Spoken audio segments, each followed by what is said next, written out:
모든 강아지가 산책을 즐기고 또 좋아하는 것은 아닙니다. 나가서 걷는 것 자체를 싫어할 수도 있고요. 조금 걷다가 주저앉아서 산책을 거부하기도 합니다. 산책 중 다른 사람이나 다른 개를 보면은요, 긴장하며 짖기도 하고요, 흥분하여 편안한 산책을 못하는 강아지도 있습니다. 그럼 내 강아지는 왜 산책을 싫어할까요? 방법은 없는 걸까요? 저는 수의사 윤쌤이고요. 오늘은요, 편안한 산책을 못하는 아이들의 이유와 또 그 해결 방법을 한번 알아보도록 하겠습니다. 우선 첫째로요, 산책을 전혀 안 하려고 하면은요, 나가면 걷지 않는 아이들은 어떤 경우일까요? 산책 자체를 싫어하는 경우인데요, 이 경우는요, 일종의 불안증인 경우가 많습니다. 교육의 문제나 혹은 여러분이 잘못 키워서라든가 사회화 시기에 사회 훈련이 안 돼서 혹은 트라우마 같은 것은 절대 아닙니다. 그냥 사실은 선천적인 문제입니다. 선천적인 불안증으로 사람으로 치면은요, 공황장애나 대인기피증, 강박증 같은 그런 것이라고 생각하시면 됩니다. 외부에 익숙치 못한 환경 자체가 단지 불안하고 무서운 것입니다. 일종의 정신적인 문제죠. 이런 선천적인 문제, 또 그 스펙트럼의 정도에 따라 훈련이나 교육으로 차츰 좋아지는 경우도 있지만은요, 절대 교육으로 힘들고 약을 먹이며 치료해야 하는 경우가 더 많습니다. 불안이라는 정신적인 문제이기 때문에 그렇습니다. 그 증상이 심하거나 강아지의 삶의 질에 문제가 있다고 판단된다면요, 우리 사람의 강박증처럼 접근하고 또 치료를 하기도 합니다. 이런 경우 첫 번째 방법은요, 외부가 무섭고 다른 사람이 무섭고 다른 강아지가 무서운, 익숙치 못한 모든 것이 무서운 범불안증의 경우이므로 사람이 없는 새벽 시간이나 늦은 밤에 천천히 산책을 시도해봅니다. 간식을 주고 부드럽게 이름을 불러주기도 하고 안아주다 내려주다를 반복하며 생각보다 무섭지 않음을 천천히 알려주는 겁니다. 몇 번의 노력만으로 외부에 대한 두려움이 사라지진 않습니다. 몇 달간 꾸준하게 시도해보는 겁니다. 단지 여러분과 함께 있으면 조금 덜 무섭다는 것 정도만 알게 해줘도 일단은 성공입니다.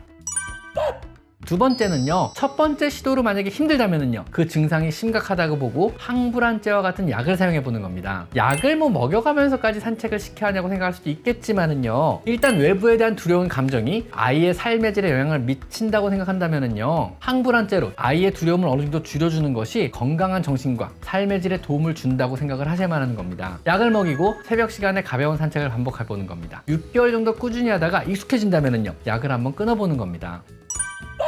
세 번째 방법은요, 유모차나 혹은 안고 그냥 산책을 다니시는 겁니다. 어차피 산책의 목적은요, 운동에만 있지 않습니다. 몸을 움직인다는 것은요, 산책의 목적 중 극히 일부이며, 산책을 통해 단조로운 실내에서 벗어나 새로운 냄새를 맡고 새로운 사물을 보며 새로운 소리를 들으며 정신적인 자극을 받는 것이 산책의 주요 목적입니다. 즉 유모차나 여러분이 안고 다니셔도요, 충분히 좋은 산책은 될 수가 있는 것입니다. 그리고 마지막 방법은요, 산책을 안 나가는 겁니다. 안고 다녀도 가방에 넣고 다녀도 유모차에 태워도 밖에만 나가면 두려움에 벌벌 떨거나 흥분으로 짖기만 한다면요, 좋은 산책이 될 수가 없습니다. 단지 두려움에 떨다가 집에 올 뿐인 것입니다. 그냥 집에서 행복하고 편안하다면요, 집 안에만 있는 겁니다. 굳이 외부의 무서운 곳에 데리고 나가 아이를 공포스럽게 만들 필요가 없는 것입니다. 집에서 잘 놀아주고 집에서 만난 것 주며 아이의 상황을 인지하고 그냥 잘 지낸다면요, 그걸로 그냥 되는 겁니다.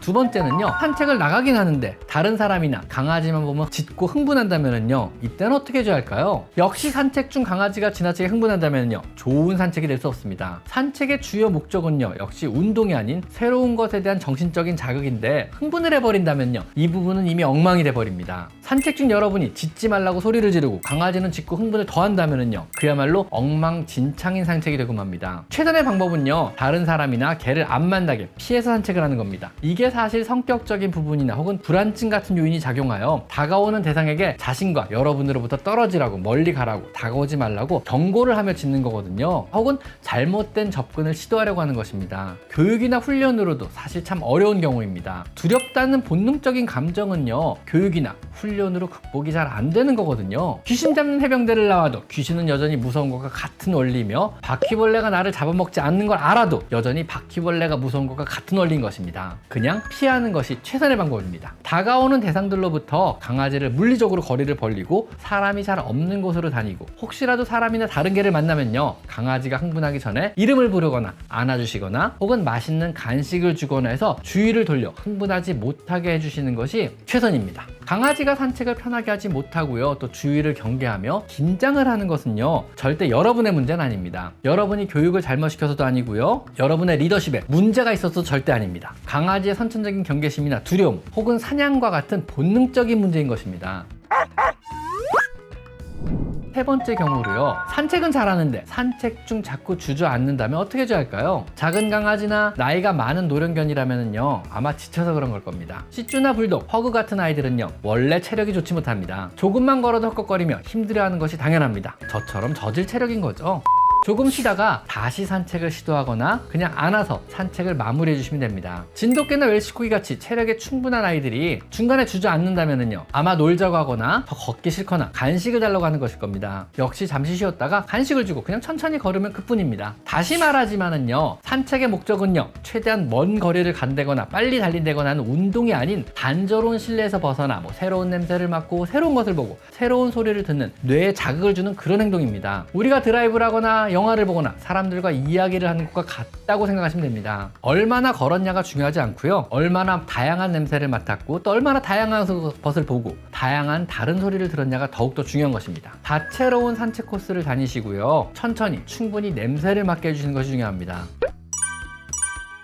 오늘은요 강아지가 산책을 못하는 이유와 또 해결 방법에 대해서 한번 알아봤습니다. 자, 오늘은 여기까지 강아지 상담소였습니다. 감사합니다.